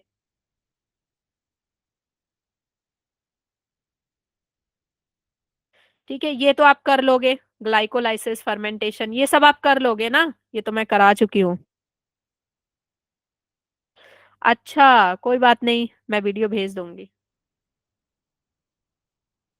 Okay, हाँ, देखो भाई, टीसीए साइकिल पूछ रहे थे ना कि टीसीए साइकिल मैम आएगा तो कैसे लिखेंगे। देखो ऐसे ही लिखना है। देखो टीसीए साइकिल और केल्विन साइकिल में भी मैंने पूरा डिटेल आपको बता दिया है कैसे लिखना है। टीसीए साइकिल भी आएगा तो पहले आप बताएंगे कि साइकिल को क्या बोलते हैं, ठीक है, इसका फुल फॉर्म क्या है, इसको और कौन कौन सा साइकिल बोलते हैं, इसी को हम क्रेब्स साइकिल बोलते हैं, सिट्रिक एसिड साइकिल बोलते हैं। क्यों बोलते हैं, क्योंकि सबसे पहला जो प्रोडक्ट होता है वो सिट्रेट होता है, इसलिए हम इसको सिट्रिक एसिड साइकिल बोलते हैं। ये कहाँ होता है, इट अकर्स इन माइटोकॉन्ड्रिया, ठीक है, and provides large amount of energy in aerobic condition. और इससे हमको जो NADH और FADH मिलता है, कितना NADH मिलता है, 3 NADH एंड 1 FADH। जो NADH और FADH मिलता है, इसको हम कहाँ भेजते हैं, इलेक्ट्रॉन ट्रांसपोर्ट सिस्टम में भेजते हैं, जिससे हमको ATP मिलता है। ठीक है, तो ये पूरी बात आपको बतानी है। ये माइटोकॉन्ड्रिया के मैट्रिक्स में होता है, और ये कहाँ पे बच्चे मतलब ये क्या बनाता है, इसका मतलब चलाने का क्या रीजन है, ताकि हमको बहुत सारा NADH मिल जाए, FADH मिल जाए, और जिसको हम फिर इलेक्ट्रॉन ट्रांसपोर्ट सिस्टम में भेजें और वहां से हमको पैसा मिल जाए। मतलब NADH और FADH कैसा है बच्चे, जैसे आप विदेश जाकर पैसा कमा रहे हैं, विदेश जाकर पैसा कमा रहे हैं, फिर आए और अपने मतलब बैंक में आकर के उसको क्या कर रहे हैं, चेंज कर रहे हैं, अपनी करेंसी में उसका चिल्लर करवा रहे हैं, खुला करवा रहे हैं। ठीक है, तो विदेश जाकर आपने NADH और FADH कमा लिया। ओके, तो इसकी ट्रिक मैं एक बार रटवा देती हूँ, इसकी ट्रिक मैं रटवा देती हूँ एक बार फिर से। ठीक है, इसकी ट्रिक क्या थी बच्चे, क्या बताया था मैंने, क्या बताया था मैंने, कि एसिटाइल को एंजाइम आएगा, ओए से मिलेगा, अपने दोस्त से मिलेगा, ओए मेरे यार मेरे दोस्त है ना, तो वो बोलेगा ओए स्टाइल मत मार, और स्टाइल मार के सिगरेट मत पी, और ISO वाला सिगरेट तो बिल्कुल मत पी, क्योंकि इससे क्या होता है, इससे पॉल्यूशन होता है, CO2 रिलीज होता है, और कीटाणु आ जाते हैं लंग्स में। ठीक है, उसकी और क्या होता है, आगे चल के क्या होगा, अगर तुमको सक्सेस पाना है, अगर तुमको देखो जिंदगी में सक्सेस पाना है, सेक्रीफाइस करना होगा। ठीक है, उसके लिए सेक्रीफाइस करोगे तभी सक्सेसफुल होगे, सक्सेसफुल होगे तो फेमस होगे, फेमस होगे तो माला माल हो जाओगे। ठीक है, ये सारे बच्चों को याद है ना, ये वाली ट्रिक एकदम रट जाना चाहिए आप लोगों को, ये वाला ट्रिक याद है ना सबको, कि सिगरेट नहीं पीनी है, ISO वाली सिगरेट तो बिल्कुल नहीं पीनी है, क्योंकि उससे CO2 रिलीज होता है, पॉल्यूशन होता है, बीमारी भी फैलती है। देखो फिर क्या समझा रहे हो आप अपने दोस्त को, भाई सेक्रीफाइस करना पड़ेगा आपको, अगर सक्सेसफुल होना है तो, फेमस होना है तो, और मालामाल होना है तो। ठीक है,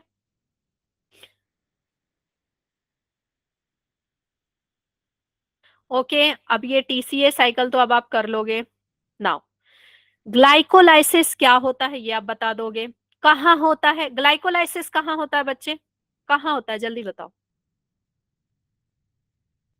जल्दी बताओ, ग्लाइकोलाइसिस कहाँ होता है, साइटोप्लाज्म, हाँ साइटोसोल लिखो, साइटोप्लाज्म लिखो। ठीक है, ये सब में होता है, इट अकर्स इन बोथ। ठीक है, किसी में भी, ईस्ट में भी होता है, हमें सब में, हर एक ऑर्गेनिज्म में ग्लाइकोलाइसिस होता है। ठीक है, उसके बाद कहानी जो है अलग हो जाती है। देखो ग्लाइकोलाइसिस सब में होता है, ग्लूकोज से पायरुवेट सब में बनता है, गला सबका सूखता है, डर सबको लगता है, तो वही है, ग्लूकोज के बाद पायरुवेट सब में बनता है, लेकिन पायरुवेट के बाद कहानी बदल जाती है। ये मैंने बताया था, पायरुवेट के बाद कहानी क्यों बदलती है, क्योंकि किसी को ऑक्सीजन मिलती है, किसी को ऑक्सीजन नहीं मिलती, ऑक्सीजन सबको पसंद है, लेकिन जब ऑक्सीजन नहीं मिलती है तो ईस्ट गम में डूबकर शराब पीने लगता है, देवदास बन जाता है, इथेनॉल बनाने लगता है, और CO2 निकालने लगता है। ठीक है, और बहुत कम एनर्जी उसके पास बचती है, सिर्फ 2 ATP, सिर्फ और सिर्फ 2 ATP। और यही जिसको ऑक्सीजन मिल जाती है, जिसको ऑक्सीजन मिल जाती है, हाँ नहीं सॉरी, यहाँ पे है, जिसको ऑक्सीजन मिल जाती वो बड़ा खुश हो जाता है, वो वाटर रिलीज, बारिश होती है ना, क्या है गाना, मेरा यार हंस रहा है बारिश की जाए। हाँ, तो भाई जिसको ऑक्सीजन मिल गई तो बारिश हो रही है, H2O हो रहा है, और साथ में बहुत सारा एनर्जी निकल रहा है, 36 to 38 ATP निकल रहा है। ठीक है, और जहां पे ऑक्सीजन है तो सही, लेकिन कम है, कभी मिलती है कभी नहीं मिलती है, कभी मिलती है कभी नहीं मिलती है, तो वहां क्या हो रहा है, गुस्सा आ रहा है, तो लैक्टिक एसिड बन रहा है, और थोड़ा सा एनर्जी रिलीज हो रहा है। Is this clear? ठीक है, देखो ये मैंने हंसते खेलते आपको ये बता दिया क्या होता है इसमें।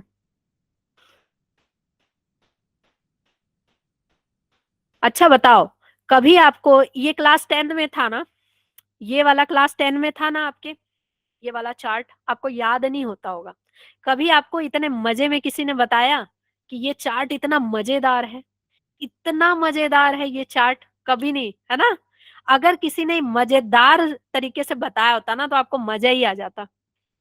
हमेशा याद रहता है ये चार्ट, कभी एग्जाम में नहीं बोलते। चलो, how much complexes are there in ETS. कितने कॉम्प्लेक्सेस होते हैं ईटीएस में बच्चे? 5। कितने होते हैं? 5 कॉम्प्लेक्सेस। 1 2 3 4 5। ठीक है, 5 होते हैं। इन which complex 2 copper center are present. Thank you Simran. इन which complex 2 copper center are present. भाई कॉम्प्लेक्स 4 में, कॉम्प्लेक्स 4 में A and A3 होता है, A and A3 होता है। और यहीं पे मैंने बताया था बच्चे साइनाइड वाली कहानी, साइटोक्रोम ऑक्सीडेज वाला। यहीं पे जो एंजाइम होता है, यहीं पे जाकर के साइनाइड रिएक्ट करता है और बंदा एक बार में मर जाता है। हाँ, और यहाँ पे 2 कॉपर सेंटर प्रेजेंट होते हैं। Oxidation of 1 molecule of NaDH, कितने बनते हैं बच्चे? कितने एटीपी बनते हैं? कितने एटीपी? 3, सबको पता है। और FADH2 से, FADH2 से, FADH2 से 2 एटीपी, 2 एटीपी। ठीक है। Complex 4 transfer electron to. Finally complex 4 किसको इलेक्ट्रॉन दे देता है भाई? कॉम्प्लेक्स 5 को, या यस, ऑक्सीजन को, ऑक्सीजन को देता है। चलो, मुझे बहुत अच्छा लग रहा है कि मैंने 3 बार ये चैप्टर पढ़ाया है, फोटोसिंथेसिस एंड रेस्पिरेशन, और आपको रट गया ये चैप्टर। बस एकदम मजे से आप ना एग्जाम दे करके आना, 4 डालना एग्जाम में। ईटीएस टेक्स प्लेस इन, कहाँ होता है बच्चे? ईटीएस कहाँ होता है? Inner mitochondrial membrane, inner mitochondrial membrane, mitochondrial membrane. Krebs cycle बस आपका मैट्रिक्स में हो रहा है। क्रेब साइकिल कहाँ हो रहा है? मैट्रिक्स में हो रहा है। ठीक है। बस एक बात बच्चे ध्यान रखना, आप लोग एक बात बहुत ध्यान से सुनो कि आप, मुझे बस एक ही चीज का डर है कि कहीं आप टीसीए में क्रेब्स, टीसीए में मतलब आप कुछ और साइकिल ना बना के आ जाओ। आपको ना सब नाम याद रखने की, C3 पाथवे का क्या क्या नाम है, कार्बन फिक्सेशन हम किसको बोलते हैं, बायोसिंथेटिक फेज हम किसको बोलते हैं। अगर कोई उल्टा नाम आ गया, ठीक है, उसमें से 4 5 नाम है, आपने एक नाम से याद किया, दूसरा नाम आ गया, तो आपको आता हुआ आंसर आप छोड़ के आ जाओगे। सारा नाम याद रखना है। और आपको याद रखना है कि क्रेब साइकिल कहाँ था, C3 साइकिल में क्या, कौन सा साइकिल बन रहा था, ये याद रखना बच्चे, ये गलती मत करना। ठीक है। Complete the following equation. और देखो, मैं बार बार जब भी बोलती हूँ कि ये गलती मत करना, बहुत से बच्चे वही गलती करके आते हैं। मैंने आपको कई बार बोला है ये बच्चे ये वाली गलती करते हैं, लेकिन फिर भी जो बच्चा नहीं देखता वो गलती करके आता है, फिर बोलता है सॉरी मैम, हमसे वही गलती हो गई जो आप बोल रहे थे। भाई एक्सपीरियंस है ना, पता है ना कि बच्चे कहाँ पे गलती करेंगे। Okay, complete. अच्छा, ये वाले जो मैंने आपको बताया, यहाँ पे आपको भी कंफ्यूजन होता होगा, अभी मैं दे दूं तो कंफ्यूज कर जाओगे। ठीक है, मेरा बिटली लिंक भेज देंगे बच्चे, ग्रुप में भेज देंगे। ठीक है, मैं उसमें ये सारा PDF वगैरह डाल दूंगी। Complete the following equation of conversion of pyruvic acid into acetyl coenzyme. बच्चे हमने पढ़ा था कि पायरुविक एसिड, पायरुविक एसिड के साथ मिल जाता है कौन? Acetyl coenzyme. और इसको मदद कौन करता है? Mg2+ मदद करता है, एंड पायरुवेट डिहाइड्रोजिनेज मदद करता है। इसके बाद क्या बनता है? एसिटाइल कोएंजाइम, CO2 बनता है, CO2 रिलीज होता है और NaDH रिलीज होता है। क्रेब साइकिल, और यहीं पे आपका CO2 रिलीज होता है, इसके अलावा कहीं CO2 रिलीज नहीं होता है। याद रखना, क्रेब साइकिल में CO2 रिलीज हो रहा है और यहाँ पे रिलीज हो रहा है, इसके अलावा कहीं पे CO2 रिलीज नहीं हो रहा है। ठीक है, ये कौन सा रिएक्शन है बच्चे? Intermediate reaction. ये कौन सा रिएक्शन है? इंटरमीडिएट रिएक्शन है। ठीक है, ये कहाँ होता है? माइटोकॉन्ड्रिया में। ये मैंने बताया था आपको, पायरुविक एसिड जैसे ही बनता है वो ऑक्सीजन की खोज में माइटोकॉन्ड्रिया में कूद जाता है, बिल्कुल स्विमिंग पूल में जैसे कूद जाते हैं कि वही मिलेगा मुझे ऑक्सीजन, वही ऑक्सीजन मिलेगा, लेकिन उसको ऑक्सीजन नहीं मिलता, उसको कौन मिलता है? एसिटाइल कोएंजाइम मिलता है, एनएडी मिलता है, और ये सारे मिल करके उसको मिलाने में मदद करते हैं, किससे? ऑक्सीजन से। चलो, case based question. The flow chart given below depicts the major pathway of anaerobic respiration. ठीक है, फ्लो चार्ट जो है ये हमारा एनारोबिक रेस्पिरेशन इसमें बता रहा है। Based on the figure given below question जो है उनको बताना है। ग्लूकोज है, ठीक है, ग्लूकोज के बाद भाई ए क्या है? ए क्या है, फिर ये बी क्या है, फिर ये सी क्या है, ये मैंने बताया आपको। बताओ, ये आपको याद है, ये लैक्टिक और फर्मेंटेशन वाला है, फर्मेंटेशन और लैक्टिक वाला। हम्म, हाँ भाई हाँ, देखो इसका सबका आंसर मैंने इधर लिख दिया है, ठीक है, यहाँ पे सबका आंसर लिख दिया है एक एक करके कि कौन सा क्या है। वो ग्लाइकोलाइसिस का पूरा प्रोसेस है जो मैंने फर्मेंटेशन वाला आपको डिटेल में बताया हुआ है ऑलरेडी, कैसे फर्मेंटेशन होता है, कैसे यहाँ पे लैक्टिक एसिड बनता है, ठीक है। और ये वाला कौन सा है आपका? ईस्ट का फर्मेंटेशन वाला है। ये कैसे होता है ये सब मैं बता चुकी हूँ आपको। कौन सा एंजाइम यूज होता है? एसिटल्डिहाइड पहले बनता है, फिर जाके यही एसिटल्डिहाइड बच्चे क्या बना देता है? इथेनॉल बना देता है। यही एसिटल्डिहाइड इथेनॉल बना देता है बाद में आगे चल के, ठीक है। अब देखो एक बहुत ही इंपॉर्टेंट क्वेश्चन है, ड्यूरिंग एनारोबिक रेस्पिरेशन, ठीक है, ईस्ट कितने एटीपी बना रहा है? ये क्वेश्चन देखो, बहुत ही अच्छा क्वेश्चन है। In yeast during anaerobic respiration how many glucose molecules are required to produce 38 ATP? अगर मुझे 38 एटीपी बनाने हैं तो कितने ग्लूकोज लगेंगे? देखो, एक ईस्ट में एक बार में 2 एटीपी बनती है, 2 बनती है ना, तो 19 टू जा 38, तो कितने एटीपी लगेंगे? 19। हमारे कितने लगेंगे बच्चे? सॉरी, कितने ग्लूकोज लगेंगे? हमारे एक ही लगेंगे ना, हमारे में तो 38 भी बन जाता है, 36 भी बन जाता है, डिपेंड करता है हम कौन सा सटल सिस्टम यूज कर रहे हैं, हम कौन सा सटल सिस्टम यूज कर रहे हैं, ठीक है। ये दूसरा आपका केस बेस्ड क्वेश्चन है, ये दूसरा आपका केस बेस्ड। बस अब हम खत्म कर रहे हैं इसको, अब हम सेल साइकिल में आ रहे हैं। क्रेब साइकिल को आपको देखना है ध्यान से, और आपको बताना है कुछ क्वेश्चन। क्रेब साइकिल कहाँ होता है? आपको पता है क्रेब साइकिल कहाँ पे होता है, ठीक है। कहाँ होता है क्रेब साइकिल? मैट्रिक्स में होता है। कितने CO2 रिलीज होते हैं बच्चे? जब हम सिट्रिक एसिड की बारे में बात करते हैं, यहाँ CO2 रिलीज होता है, यहाँ पे CO2 रिलीज होता है, ठीक है। 2 जगह CO2 रिलीज होता है। जब हम अपने दोस्त को बताते हैं ना कि भाई ये आप पियोगे तो कीटाणु हो जाएगा, CO2 होगा, और यहाँ पे 2 जगह CO2 रिलीज होता है। ग्लाइकोलाइसिस और क्रेब साइकिल के बीच में क्या डिफरेंस है? तो ये डिफरेंस है भाई, पूरा मैंने आपको चार्ट दे दिया है, ठीक है। ग्लाइकोलाइसिस साइटोप्लाज्म में होता है, ये माइटोकॉन्ड्रिया में होता है, लीनियर पाथवे है, ये साइक्लिक पाथवे है, ओके। ग्लाइकोलाइसिस में 2 एटीपी हम शुरू में खर्च करते हैं, यहाँ पे कोई एटीपी हम खर्च नहीं करते, ओके। चलो,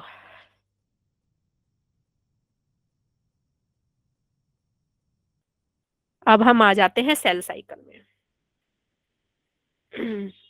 मुझे पता है, मुझे ऐसा फीलिंग आ रहा है, वो सत्यनारायण कथा अगर सुनी होगी तो उसमें एक अध्याय पूरा होता है तो शंख बजाते हैं पंडित जी, पंडित जी शंख बजाते हैं, वैसा ही मेरे को लग रहा है, एक अध्याय पूरा हुआ अब शंख बजाओ। वैसा ही फीलिंग आ रहा है।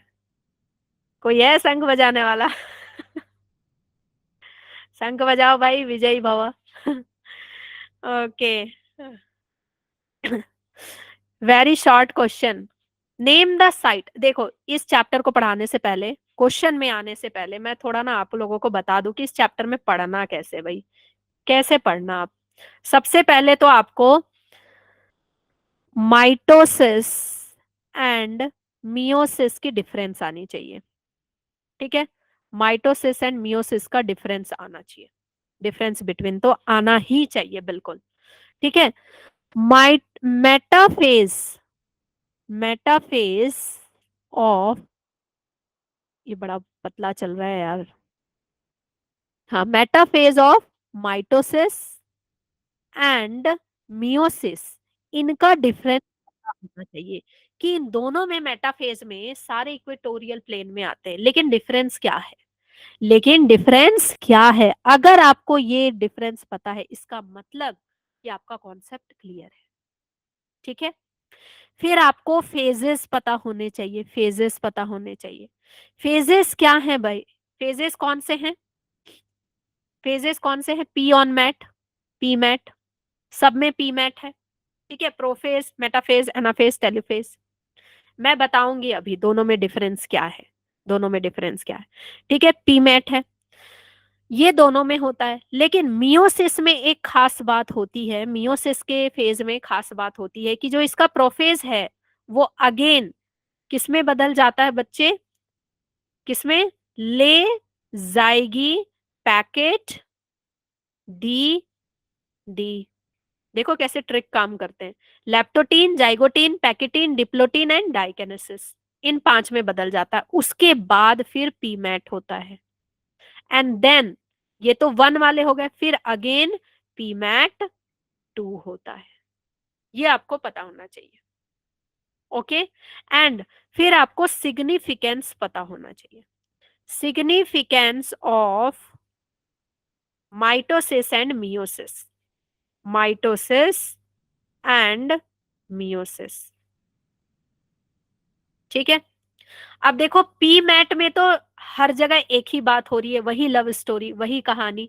प्रोफेज में भाई तैयार होंगे, प्रोफेज में क्या करेंगे, तैयार होंगे, बिल्कुल एकदम बटरफ्लाई बन जाएंगे सुंदर से, तैयार व्यार होके। मेटाफेज में क्या करेंगे, मिलेंगे आके, इक्वेटोरियल प्लेन में सारे मिलेंगे, है ना, पार्टी होगी बिल्कुल। उधर से सेंट्रोजोम, दोनों तरफ से centrosome are like parents, parents उन पे बिल्कुल ऐसे कठपुतली की तरह नचाएंगे, बीच में सारे पार्टी कर लिया। एनाफेज में अलग हो जाएंगे, एनाफेज अलग होने वाला फेज। टेलोफेज में क्या हो गया, अपने अपने बिल्कुल जो तैयार हुए थे उससे बिल्कुल अनड्रेस्ड होकर के, मतलब वो क्या हो जाएंगे, वो क्रोमैटिन फाइबर्स में बदल जाएंगे, और फिर टेलीफोन से बात करेंगे। टीलोफेज इज टेलीफोनिक फेज, मतलब बिल्कुल अपना अपना एक न्यूक्लियर वॉल बन जाएगी, सारे के सारे ऑर्गेनलीज वापस से आ जाएंगे। तो ये तो कॉमन सी बात है, ये पीमेट में होता है, लेकिन आपको ज्यादा ध्यान रखना है प्रोफेज 1 में। लैप्टोटीन में क्या होता है, सारे के सारे तैयार होते हैं, लिपटते हैं, सारे क्रोमैटिन फाइबर कंडेंस्ड होकर के ब्यूटीफुल सा क्रोमोसोम बनाते हैं। नहीं, मेरी वीडियो ऑफ नहीं है।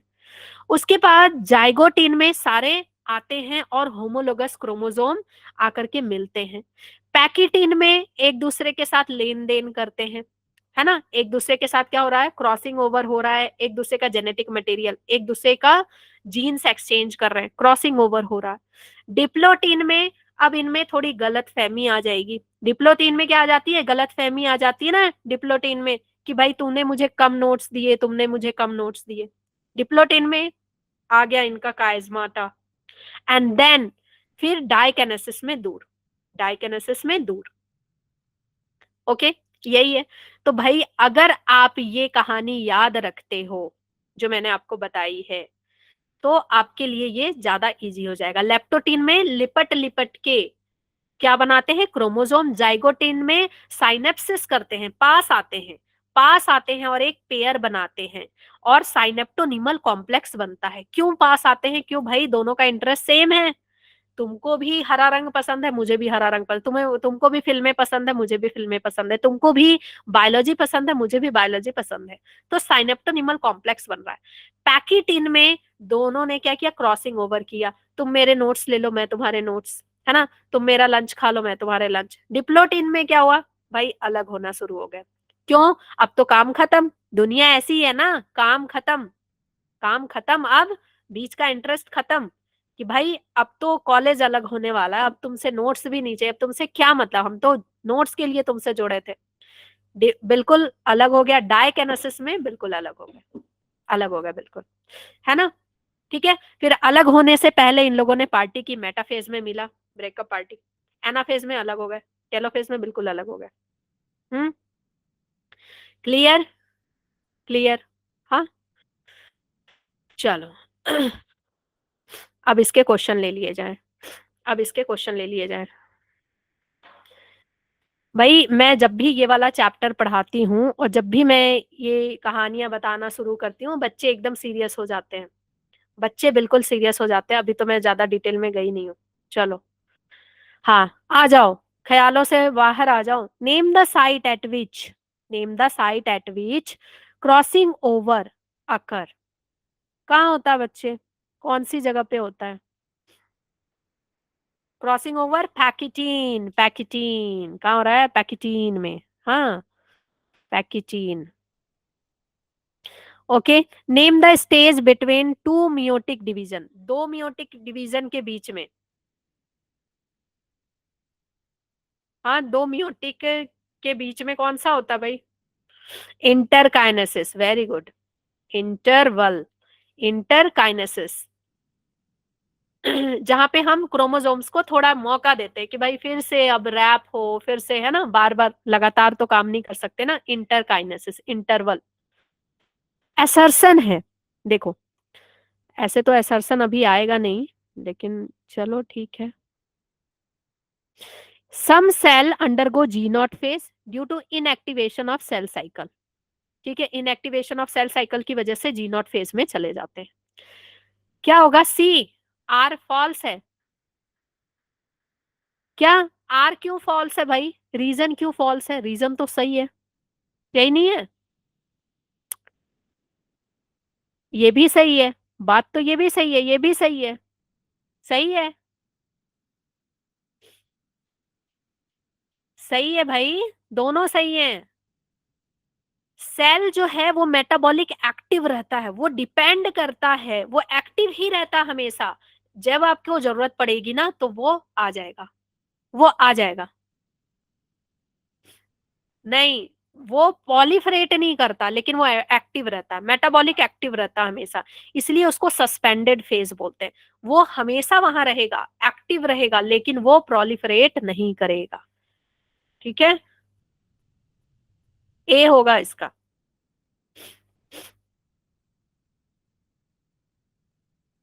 A is false. Some cell undergo G naught phase due to inactivation of the cell cycle. हाँ हाँ हाँ हाँ हाँ, ये गलत है। सही सही सही, मैंने पढ़ा नहीं। इनएक्टिवेशन नहीं होता। इनएक्टिवेशन नहीं होता। सही सही। वहां पे बस ये होता है, जी नॉट फेज में वो इसलिए जाते हैं। जी नॉट फेज में इसलिए जाते हैं क्योंकि वहां पे एक जो ये डिवीजन कराने वाले जो एजेंट होते हैं ना, वो प्रेजेंट नहीं होते हैं। जो अभी आपको नहीं पढ़ना है, वो आगे जैसे बीएससी वगैरह करते हैं ना, उसमें पढ़ते हैं कि यहाँ पे कुछ माइटोजेन प्रोडक्ट होते हैं, वो नहीं प्रेजेंट होते हैं, कुछ प्रोटीन होते हैं, वो नहीं प्रेजेंट होते हैं। जैसे मैंने आपको बताया था ना कि आप तैयारी आगे नीट की कब करोगे? नीट की तैयारी तभी करोगे जब आपके पास सारा मटेरियल है। अगर मटेरियल नहीं है तो आप जी नॉट फेज में ही रह जाओगे। आप बोलोगे नहीं यार, मेरे पास मटेरियल नहीं है, मेरे पास टीचर नहीं है, तो मैं जी नॉट फेज में ही रहना पसंद करूंगा। लेकिन जैसे ही आपको मटेरियल मिल जाएगा तो आप फिर से नीट की तैयारी शुरू कर दोगे। ठीक है। इन anaphase to chromosomes align at equator. Chromosome equator में आ जाते हैं। ये तो क्या सही है? सही है। एनाफेज में आते हैं। नहीं, गलत है ना। The centrosome of each split, हाँ ये सही है। ये सही है। ए गलत है। R is true. Yes. What is an average duration of cell cycle in human and east?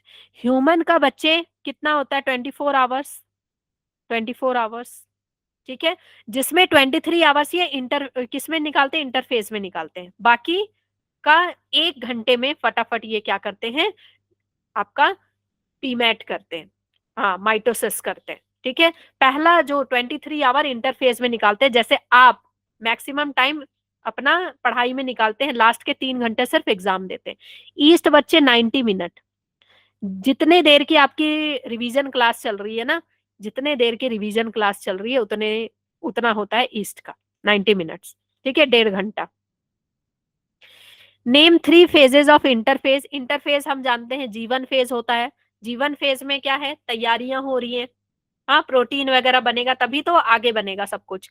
S phase में सिंथेसिस हो रहा है, डीएनए वगैरह बन रहा है। G2 फेज में फिर और ज्यादा प्रोटीन वगैरह बन रहे हैं, डबल हो रहे हैं, सारे ऑर्गेनलीज डबल हो रहे हैं।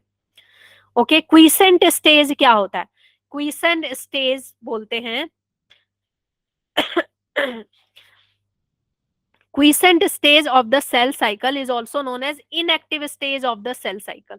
देखो, वही तो मुझे लगा यार कि मैं कहीं सही तो हूँ। Inactivation of the cell cycle, इसको inactive of the cell cycle भी बोलते हैं। इसका नाम ही है inactive stage of the cell cycle. Actually पूरा सेल साइकिल तो इनएक्टिव नहीं होता, लेकिन इसका नाम है। देखो, G0 फेज एक ऐसा फेज है जिसमें आपका एग्जिट भी होता है, कहीं कहीं लिखा है एग्जिट होता है, कहीं कहीं लिखा है सस्पेंड करता है। आपका एनसीईआरटी बोलता है कि एग्जिट करता है।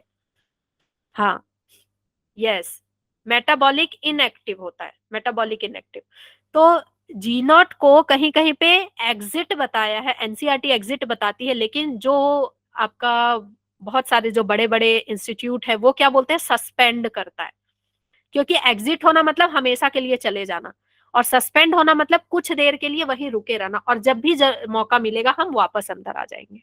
ठीक है, लेकिन जो एनसीईआरटी बोलती है वो लिखना पड़ेगा, लेकिन एनसीईआरटी में ये बात गलत दी हुई है। G0 फेज जो होता है ना, वो उसमें सस्पेंड होता है सेल। हाँ, व्हाट इज काइजमाटा? काइजमाटा क्या होता है बच्चे? एक्स शेप स्ट्रक्चर बनता है होमोलोगस क्रोमोसोम के बीच में, sister chromatid non sister chromatid के बीच में। और ये आ, किस स्टेज में बनता है काइजमाटा? बताओ। Chiasmata diplotene, very good. In which phase of meiosis following form? Synaptonemal complex किसमें बना था? बताया मैंने, साइनेप्टोनिमल जब वो पास पास आते हैं होमोलोगस को ले जाएगी, लैप्टोटीन में लिपटते हैं, जाइगोटीन में पास आते हैं, साइनेप्टोनिमल कॉम्प्लेक्स बनाते हैं जाइगोटीन। ठीक है, तो ऐसे करके आप सारा ये कर लेना, ये इजी है।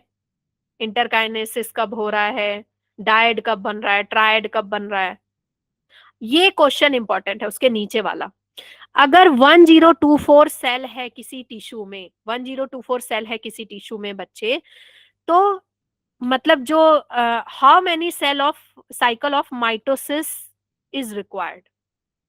ठीक है, कितना लगेगा? अगर 1024 सेल है एक इसमें टिश्यू में, तो कितने बार माइटोसिस हुआ होगा?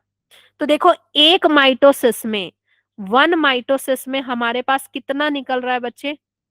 2 निकल रहा है, 2 सेल निकल रहा है। ठीक है, 2, अगर 2 को हम कर रहे हैं तो 2 से कितना निकल रहा है? 4 निकल रहा है। 4 को कर रहे हैं तो 8 निकल रहा है। ठीक है, तो इसका मतलब कि ये क्या है, पावर में है, यूं 2 की पावर है। तो 2 की पावर अगर हम 10 करते हैं तो हमको ये नंबर मिल जाएगा 1024। तो अगर आपको मान लो इसके जगह कुछ और नंबर आता है, इसके जगह कुछ और नंबर आता है, तो आपको 2 से बार बार मल्टीप्लाई करके देखना पड़ेगा। ठीक है, ओके।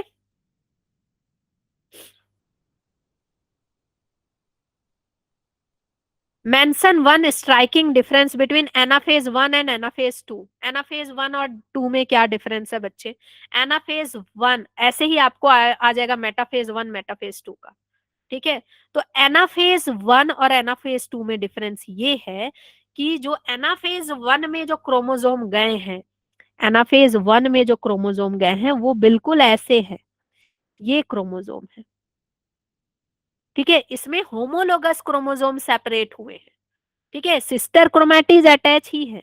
सिस्टर क्रोमैटिड देखो, ये बिल्कुल फूल की तरह ऐसे बना ही हुआ है, सिस्टर क्रोमैटिड अटैच ही है, सिस्टर क्रोमैटिड अटैच ही है।